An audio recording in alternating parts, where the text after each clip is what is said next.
ઓમ શાંતિ। આજની જે આપણી આધ્યાત્મિક વાર્તા છે એ બે ભાઈઓની છે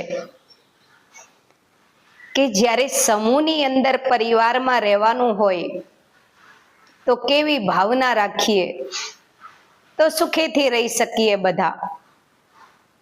એક ગામની અંદર બે ભાઈઓ રહેતા હતા, મોટો ભાઈ અને એનાથી બીજા નંબરનો એનો નાનો ભાઈ। બે ભાઈઓ ભગત આત્મા હતી। મોટો ભાઈ વધારે ધનવાન સુખી હતો, નાનો ભાઈ થોડો સાધારણ હતો। બંને એક જ ગુરુજીના આશ્રમની અંદર સત્સંગ સાંભળવા જાય, આશ્રમમાં દિલથી સેવા કરે, ભગવાનની ભક્તિ કરે અને પોતપોતાના પત્ની બાળકો સાથે સુખેથી જીવન જીવતા હતા।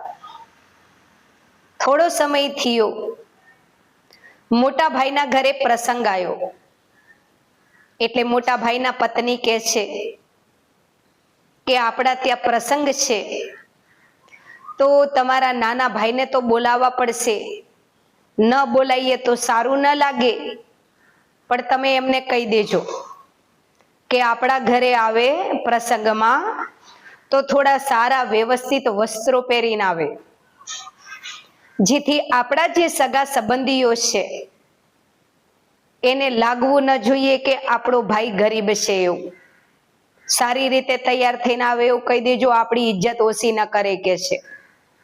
મોટા ભાઈના પત્ની થોડા વધારે ગુસ્સાવાળા હતા। મોટો ભાઈ કે છે ભલે। એને દીકરાના લગ્નની કંકોત્રી નાના ભાઈને તો મોકલી, પણ જ્યારે કંકોત્રી દેવા ગયા ત્યારે નાના ભાઈને કહે છે કે દેખ મારો બહુ મોટો બિઝનેસ છે, એટલે એ પ્રમાણેના મારા બધા મિત્રો સંબંધીઓ હોય, તો તમે જ્યારે પરિવારજનો મારા ત્યાં પ્રસંગમાં આવો તો થોડા સારા વ્યવસ્થિત વસ્ત્રો પહેરીને આવજો અને થોડું સારી રીતે રહેજો, જેથી મારી ઇજ્જત ઓછી ન થાય। નાનો ભાઈ ને એની પત્ની કહે છે કે જી, જેમ તમે મોટા ભાઈ કહો એમ। કારણ કે નાના ભાઈની પત્ની એ બહુ ડાઈ હતી, એના પતિની જેમ શાંત સંસ્કારી હતી। મોટા ભાઈના ત્યાં પ્રસંગ છે તો સારા વસ્ત્રો પહેરીને જવાનું કીધું છે। પતિ પત્ની વિચારે છે કે આપણી જોડે કોઈ સારા એવા વસ્ત્રો નથી જે એમના ત્યાં પ્રસંગમાં આપણે પહેરી શકીએ। થોડા પૈસા બચત કરીને ભેગા કર્યા છે ને, આપણે થોડા મોંઘા સારા વસ્ત્રો ખરીદી આવીએ અને એ પહેરીને ભાઈના ત્યાં પ્રસંગમાં જશું, જેથી ભાઈનું આપણા કારણે ખરાબ ન બતાય। પત્ની કહે છે ભલે।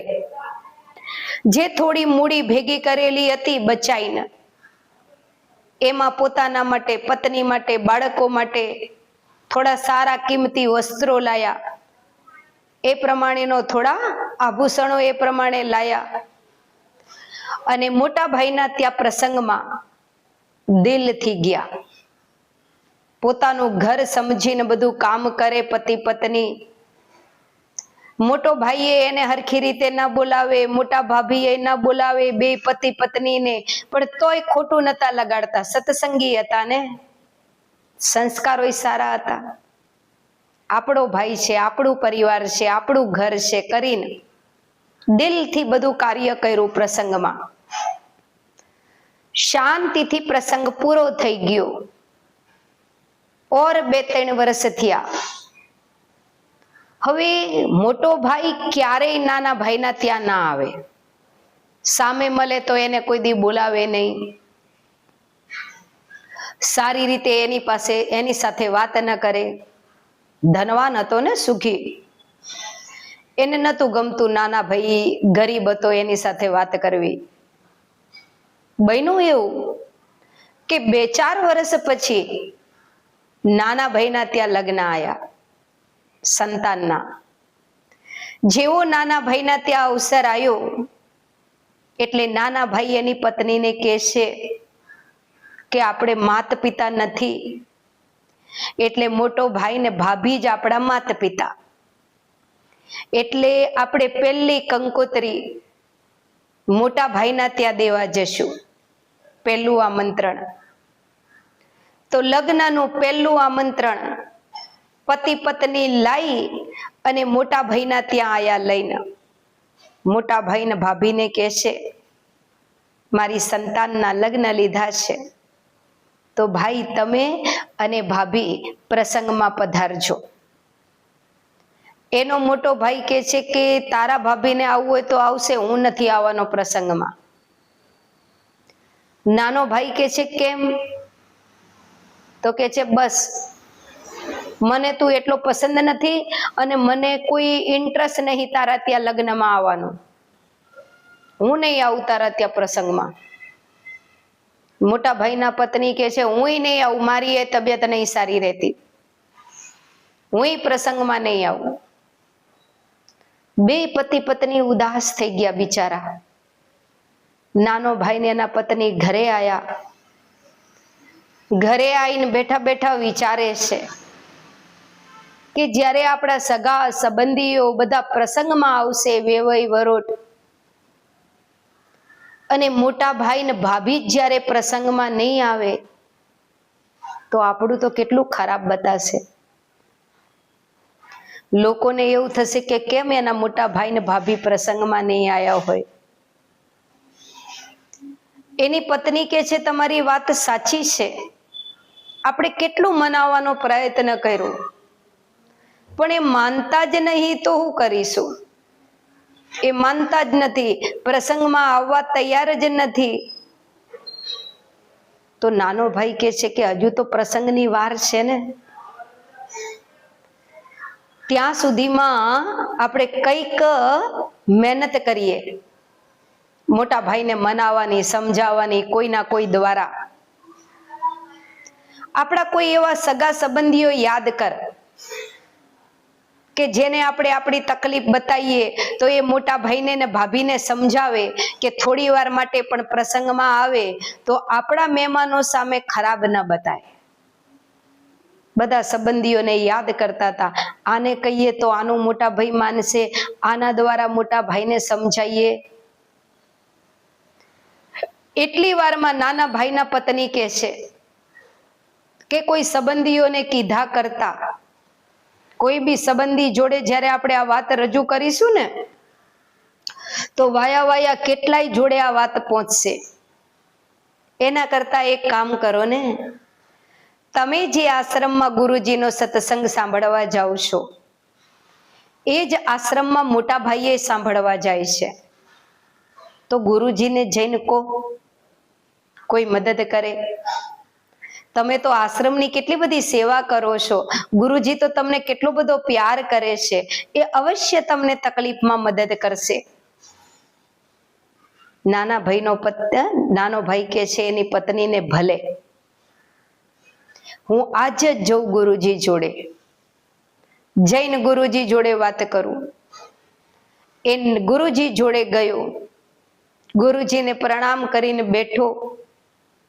જઈને કે છે ગુરુજી મારા ત્યાં મારી સંતાનના લગ્ન છે. ગુરુજી કે છે સરસ સરસ બેટા, સારી રીતે પ્રસંગ કરજો અને કઈ બી જરૂર હોય સેવાની તો કહેજો. તો કે હા ગુરુજી, એક મદદની જરૂર છે તમારી. ગુરુજી કે છે બોલો બોલો બેટા, શું મદદ જોઈએ? તે કે છે ગુરુજી હું ક્યારેય મારા મોટા ભાઈ સાથે ઝઘડો નથી, એમને જેમ તેમ એવી રીતે કોઈ દિવસ કઈ બોલ્યો નથી, અને તોય મારા મોટા ભાઈ ક્યારેય મારી જોડે સીધા મોઢે વાત નહીં કરતા, મને પ્યારથી નહીં બોલાવતા. અને એ તો બધું ઠીક ગુરુજી, પણ મારા ત્યાં મારી સંતાનનો પ્રસંગ છે એમાંય આવવાની ના પાડે છે. તો ગુરુજી મારા માતા પિતા તો છે નહીં, મારા મા બાપ સમાન મારા ભાઈ ભાભી છે, એ જો મારા ત્યાં અવસરમાં નહીં આવે તો મારા ત્યાં અવસરમાં કેટલું બધું ખરાબ બતાશે. તો ગુરુજી તમે મોટા ભાઈને કોઈ પણ રીતે સમજાવો ને પ્રસંગમાં આવે એ માટે. ગુરુજી કે છે આટલી જ તકલીફ છે ને? તો કે હા ગુરુજી. તો કે તું ચિંતા છોડ, તારા મોટા ભાઈ ને ભાભી બે તારા પ્રસંગમાં આવશે, તું શાંતિથી તારા પ્રસંગનું કાર્ય કર. બીજે દિવસ સવાર પડી, સત્સંગમાં મોટા ભાઈ આયા. સત્સંગ ગુરુજીનો ચાલુ થયો. જેવો સત્સંગ પૂરો થયો એટલે ગુરુજીએ એના મોટા ભાઈને કીધું કે 3 દિવસ પહેલા જ્યારે પૂનમ હતી ત્યારે પૂનમ ઉપર આપણે સત્સંગ રાખેલો, તો પૂનમ ઉપર આપણે જે સત્સંગ રાખ્યો હતો એ સત્સંગમાં મેં તમને શું સમજાયું હતું? તો મોટા ભાઈએ વિચાર્યું કે સત્સંગમાં તો રોજ આવીએ હી, પણ 3 દી પહેલા ચોથા દિવસે પૂનમના દિવસે ગુરુજીએ સત્સંગ કર્યો. તો ગુરુજી તો રોજ આત્માનું ને પરમાત્માનું ને જ્ઞાન આપતા હોય છે, તો પૂનમના દિવસે શેની ઉપર સમજાયું તું યાદ નહીં. તો મોટો ભાઈ ગુરુજીને કે છે ગુરુજી મારી ઉંમર થઈ ને એટલે હવે બહુ યાદ શક્તિ નહીં મારી. મને તો સાચું કહું ને ગુરુજી, તો કાલે તમે સત્સંગમાં શું સંભળાયું હોય ને એ હું આજે ભૂલી જાઉં. તો પછી તમે તો 4 દી પહેલાનું પૂછો, 3 દી પહેલા ચોથા દિવસે પૂનમ હતી તે દુનો સત્સંગ પૂછો. ગુરુજી મને કાલનું જ યાદ નહીં રહેતું, તો પછી ચોથા દિવસનું કેવી રીતે યાદ રહે? તો ગુરુજી કહે છે કે દેખ બેટા, હું રોજ સત્સંગ કરું છું, રોજ તમને સત્સંગ સંભળાવું છું, તમને યાદ રહે, તમારી આત્માનું કલ્યાણ થાય એ માટે. પણ 4 દી પહેલા મેં શું સત્સંગ સંભળાયો તો એ તમને યાદ નહીં હોતો. કઈ વાંધો નહીં, યાદ ન હોય તો, પણ 4 દિવસ પહેલા તે શું ભોજન કર્યું હતું? બતાય મને કે તે શું ભોજન લીધું હતું. પેલો ભાઈ વિચારવા લાગ્યો કે ઘર પર જે રસોઈ થાય એ રોજ ટાઈમ થાય એટલે જમી લઉં. થોડી વાર વિચાર્યું, કાલે શું બનાવ્યું હતું તો યાદ આવ્યું કે કાલે આ ભોજન બનાવ્યું હતું, પણ 4 દી પહેલા શું ખાધું હતું એ યાદ નતું કે 4 દી પહેલા શું ખાધું હતું. એ કે છે ગુરુજી થોડી વાર વિચાર્યું ને તો કાલનું યાદ આવ્યું કે કાલે દાળ ભાત શાક રોટલી ખાધી હતી, પણ 4 દી પહેલાનું યાદ નહીં ગુરુજી કે શું ખાધું હતું એવું. ગુરુજી કે છે દેખ બેટા, તને 4 દી પહેલાનો સત્સંગ યાદ નથી, તને 4 દી પહેલા તે ભોજન શું ખાધું એ યાદ નથી,